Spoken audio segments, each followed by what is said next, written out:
Watch this person, for example, who happens to be the media's pick for President of the United States. This is not just an attack on Israel. This is an attack on America because they hate us just as much. And what we have to understand is this is the reason that we have to unite around making sure our enemies do not hurt our friends. America can never be so arrogant to think we don't need friends, just like we needed them on 9/11.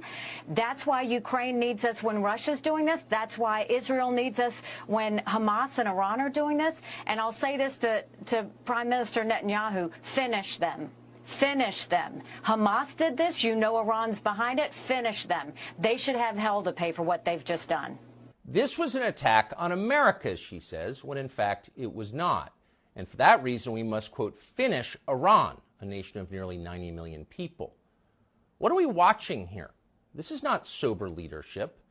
She's a child, and this is the tantrum of a child, ignorant, cocksure, bloodthirsty. Yet no one in Washington scolded her for it. In fact, they aped her hysteria. Here's fellow neocon Lindsey Graham just spelling it out and calling for the bombing of Iran.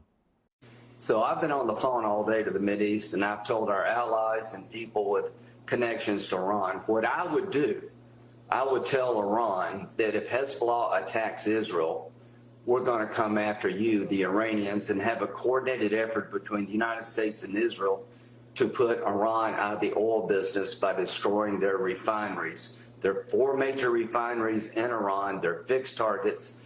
If Hezbollah attacks Israel, I would make Iran pay a heavy price. What exactly would happen to the United States if we declared war on Iran and started blowing up their infrastructure? Lindsey Graham has no clue what would happen. He hasn't thought it through. He's almost 70 years old and he has no children. He doesn't care. But neither, amazingly, do most of his colleagues in Washington. They're as reckless as he is. Texas Congressman Dan Crenshaw took to social media to call for what he described as a war to end all wars, as if there is such a thing. But of course, there isn't such a thing. Wars beget more war. The bigger the conflict, the uglier and longer lasting the consequences. See World War I for details. These are not complex observations, but they seem lost on our leadership class.